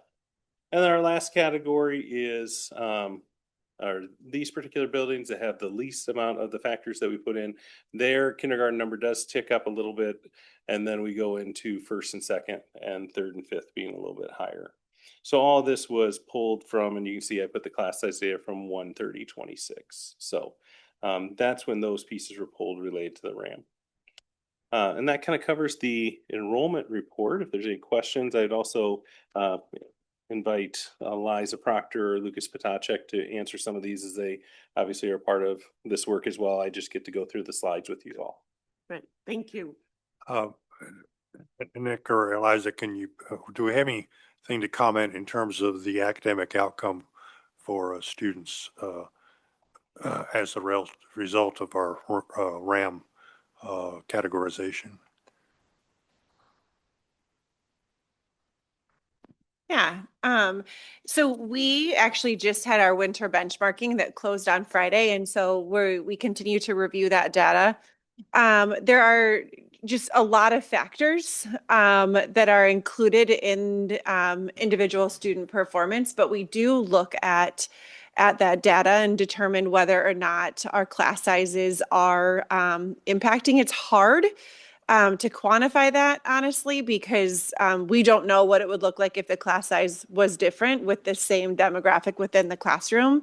But conversations with teachers in our buildings that have the lower RAM, feeling as though they can meet individual student needs more effectively because of the smaller class size, maximizing the amount of time that a student is in a small group with direct instruction, or the instruction in a small group being a 1-to-4 ratio of the smaller, with four students at the small group table, as opposed to 1-to-7 or 6 or 7 that those larger classes would need in order for all students to rotate.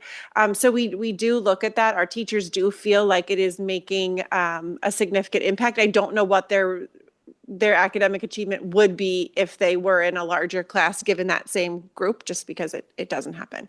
But we do look at whether or not we think that those class sizes are making an impact. Okay, thank you, Liza.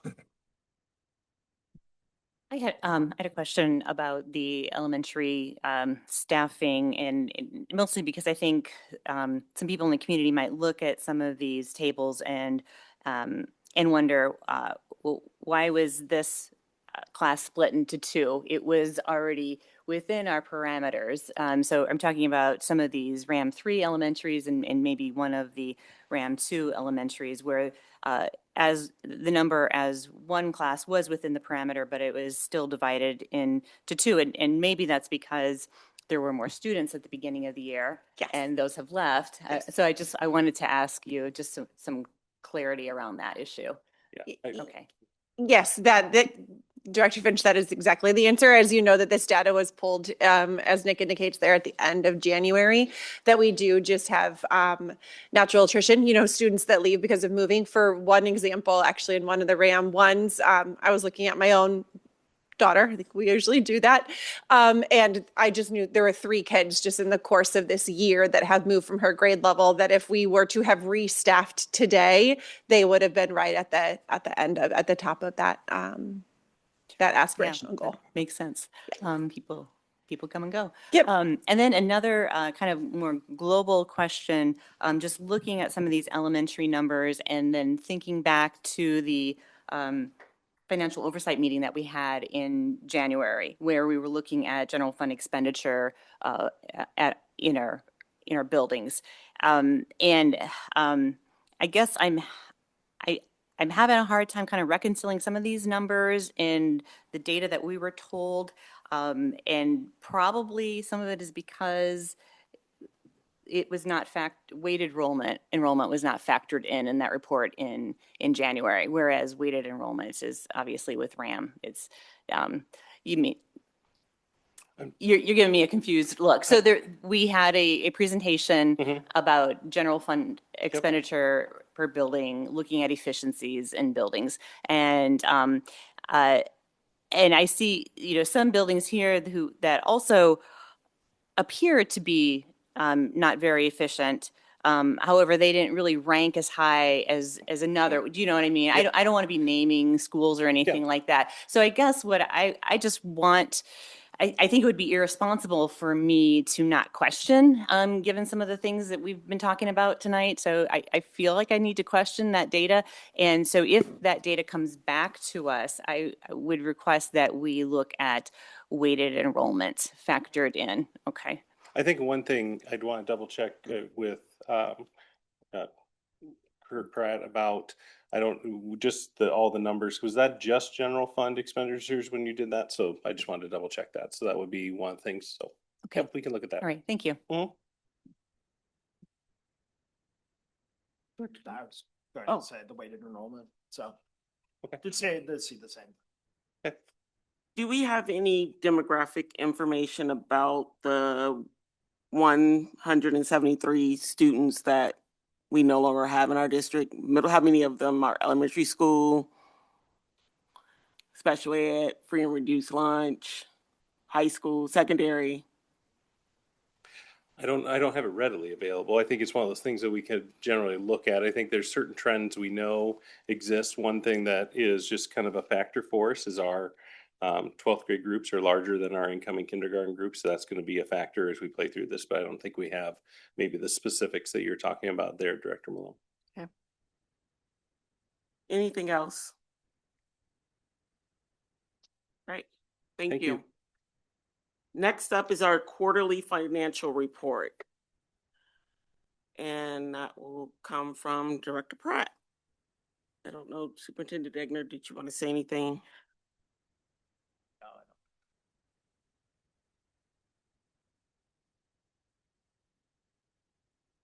Good evening, everyone, and start off with appreciate the community comment regarding the quarterly financial report.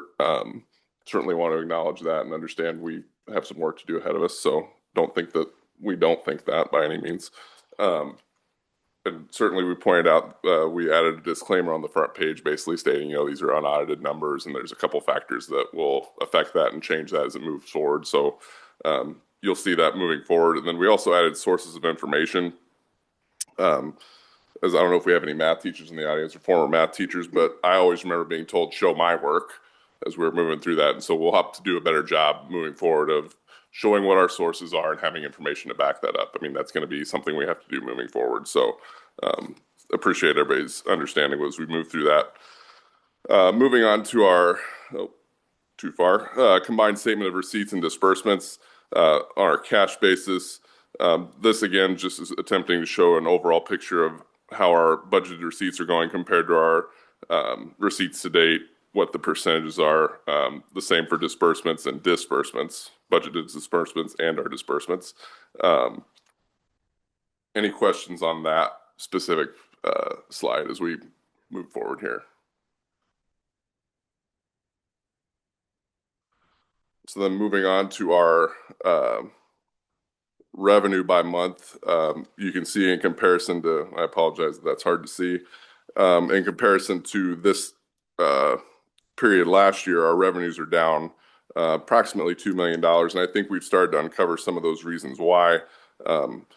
Ironically enough, no school district in the state received any federal funding until January. Normally we get that every quarter. So there's obviously a lag in that. So we hope that'll get caught up before the end of the year. We've got some Medicaid billing that we need to get out the door. And coming up in the fall, we'll have open enrollment billing, special ed billing, and some of those things. So on top of our normal source of revenue of property tax and state foundation aid, we've got some other things that we anticipate coming in that we hope will help to catch us back up to where we should be in comparison to last year. Any questions on that?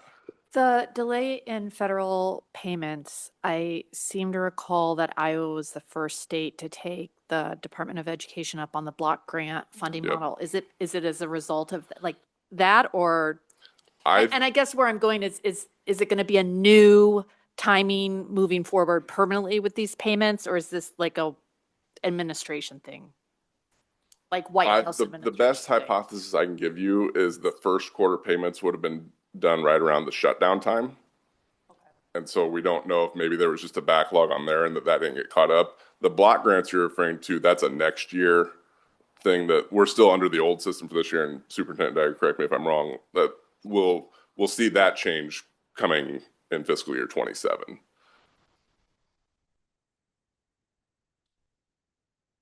All right.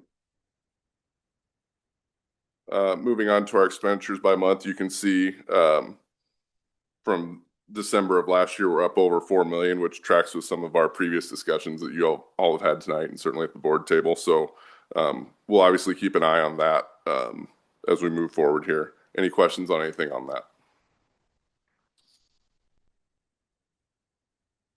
Then our last sheet's just our cash position for each fund.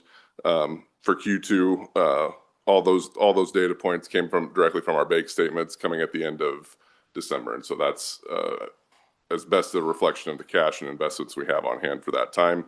Obviously, our general fund, we don't have 90 days of cash on hand by any means, which is a goal we'd like to certainly get to within the next few years. However, again, that has a large fluctuation of variance from both the revenue side and an expenditure side, that we get money in periodically and we get a lot of money out periodically. And so the 28 million is just a data point in time. Any questions on any of that so far?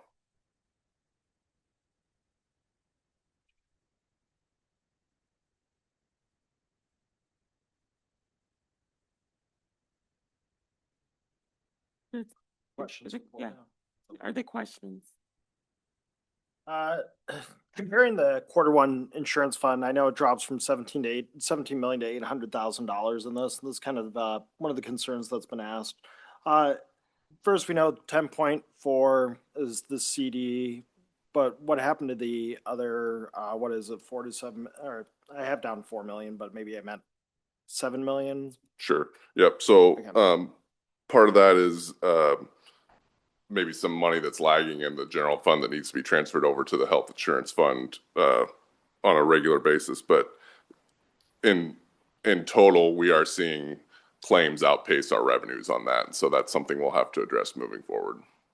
So if claims are outpacing revenues, is $800,000 in cash in there enough? Well, we Or- add to the health insurance fund about 1.8 million per month based on the Okay. payrolls. Okay, thank you.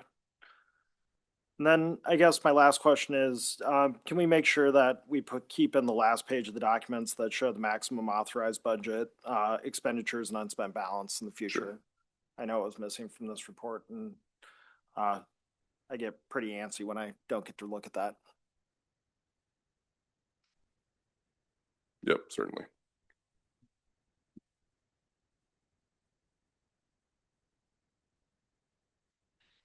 So I'm not going to point out the specific instances, but tonight we heard from a community commenter about some of the errors in the quarterly financial reports, errors and omissions, for example, an ending balance June 30th should be the same as the beginning balance July 1st. And there's been some instances where that was not the same. There were some addition errors. And so I'm just wondering what your practices are for going over this data in our quarterly financial report before it's reported to the board. Who's attending these meetings, who's reviewing these reports, who's signing off on this? Because this is not, only the responsibility of the CFO. This is the entire leadership team. Sure. Yep. And that information presented to the board needs to be accurate. So I'm curious what our current practice is, and is there any improvement that we can make upon that to make sure that information presented to the board is accurate?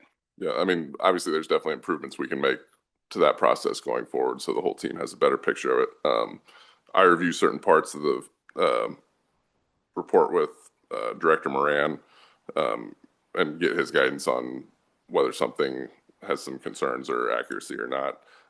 We don't do that for obviously every line item, but we probably do need to do that moving forward. And then obviously review with Superintendent Degner and Associate Superintendent Ramey so they have a better understanding of where we're at moving forward. Okay, so the leadership team,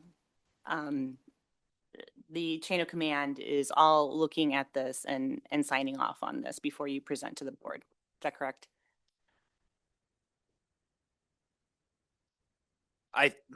The thing I'm going to say is we got to have a different plan moving forward, right? And I don't know if that's where you're going, Director Finch, but in the past is we did rely heavily on the information coming out of the business office to produce that. I think what we're working to determine is how do we make sure that, again, to some of the community comment concerns, some of your concern, that what we're being presented with is also actual data, that it's reliable data. I think we have the same frustrations you share, with going back and reviewing some of these. And so we're in process of determining what is the best approach to do that. What kind of schedule and cadence can we put that on? When we do quarterly reports, there's also monthly data that comes into us. And so is that more on a monthly basis than waiting till the end of a quarter and getting receipt of some information? So I think that's a thing I'd like to probably reserve some time to come back and report back to you guys on. Okay, thank you. Yeah, I think I'm hearing two different problems. One is errors in the tables and the numbers that appear in the tables, if they're not, there's some inaccuracy there. And then what to include in the tables. Sure. To me, that's a more general question. So I wonder if there's some way to, I don't know if we could, if there's interest on the part of other board members of having illustrations of situations where there are numerical errors in the tables themselves. Interest to do what? I'm sorry, I didn't Well, catch that part. if there's interest on the part of other board members, to ask the staff or for board members to point out where there are numerical errors in the tables themselves, so I can get some idea what those are. I think Emily's Exhibit A here that As she a- gave, you some can go through that and it will demonstration. Okay. very clearly show you where the errors are. Okay, Yep. thanks a lot.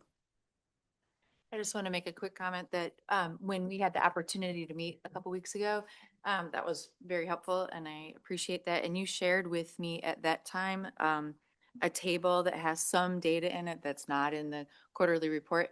And that's, I think, that was helpful to me. And so I'm thinking that it may be another example of my earlier point in piggybacking on what you're saying about, are there just other data points that we'd like to see regularly and without making too big of a lift for it, but thank you. Given there are errors in the report tonight, when can we get a corrected report? Is it possible to get it at our next meeting in 2 weeks? The first meeting in March?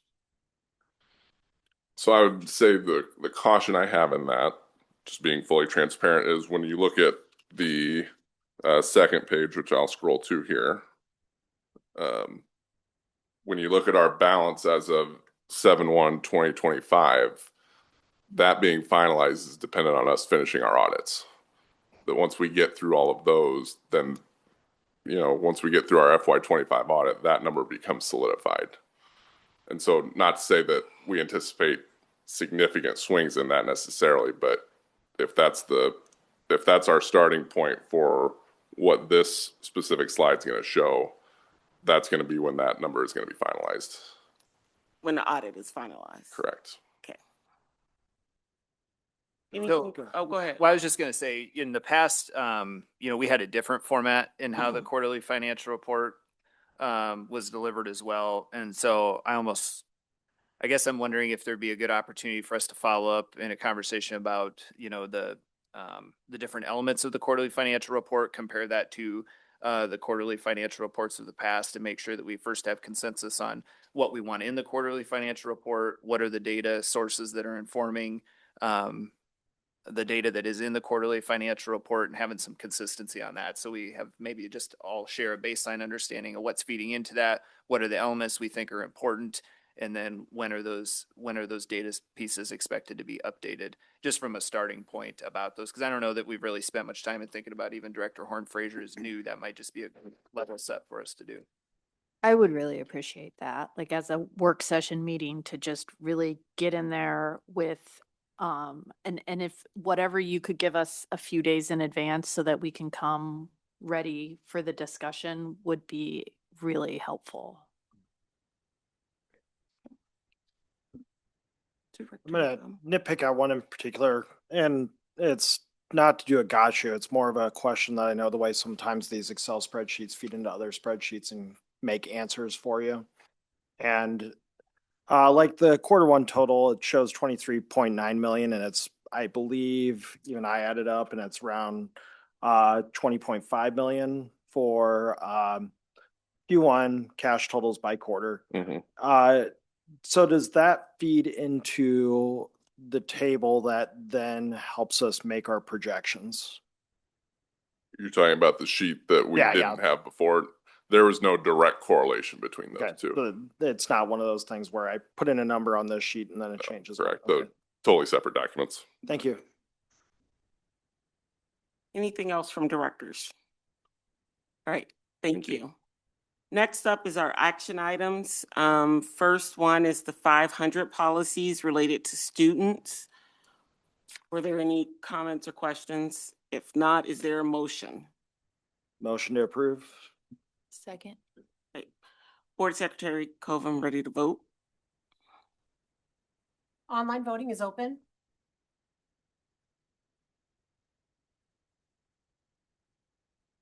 I'm a yes.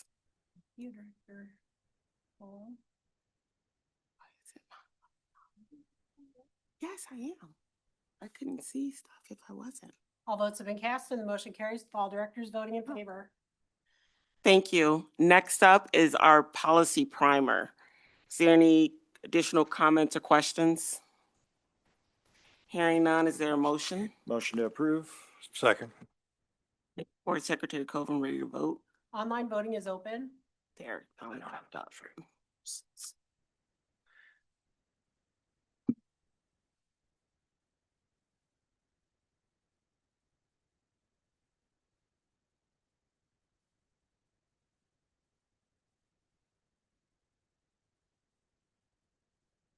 You win on.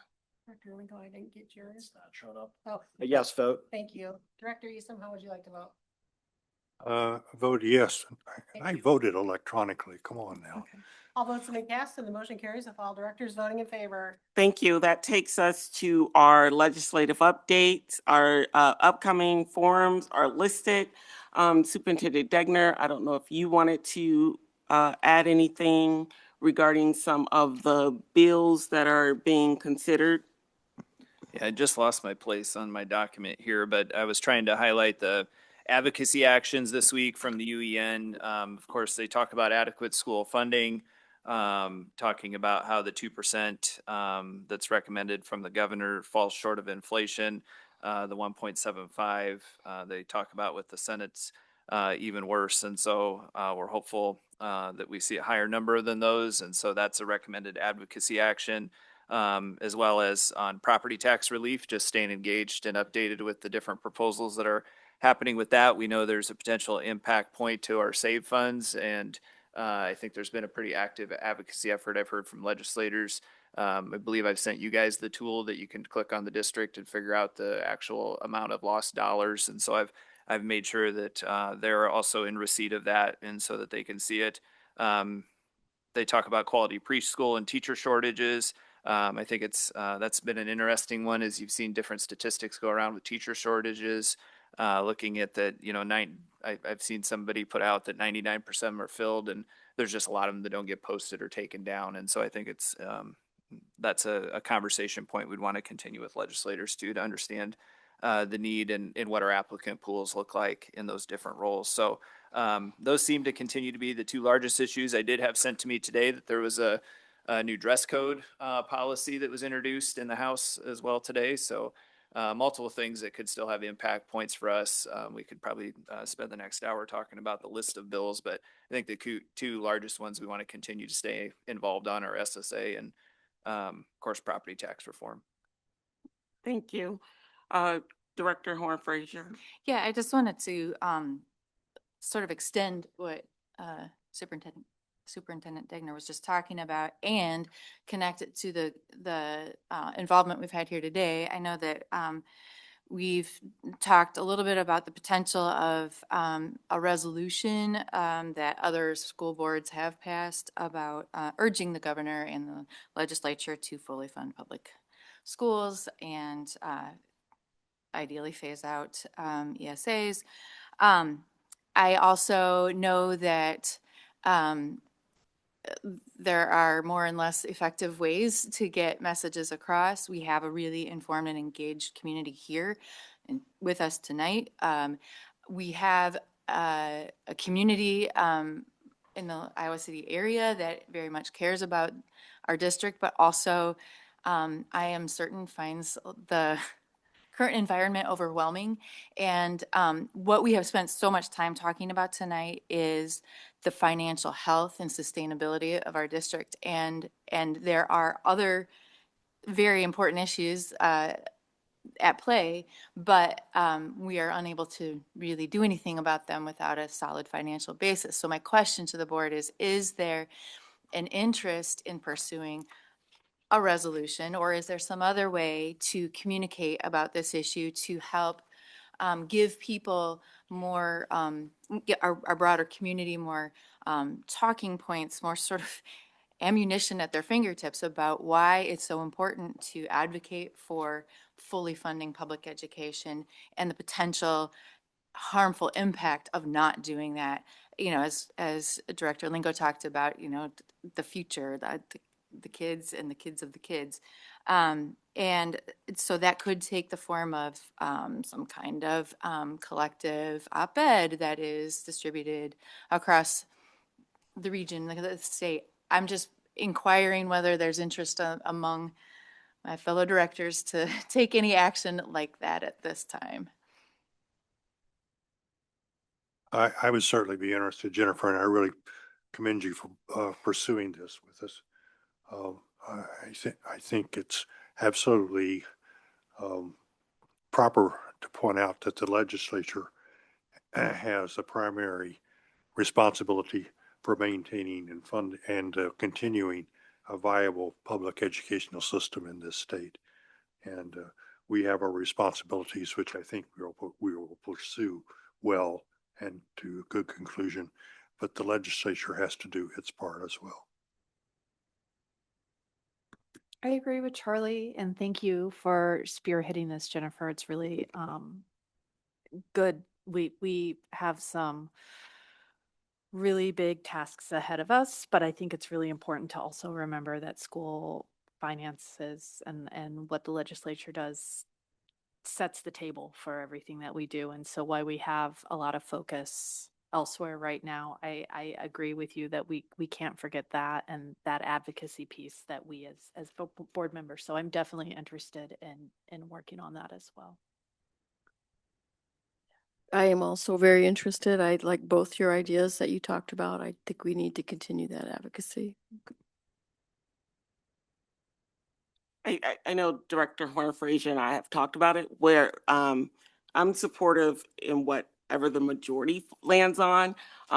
My only pause that I shared with her that the resolution, while it's a great statement, it may not reach a more broader audience than something more like an op-ed. That was just my feedback. I don't know if any other directors have any or.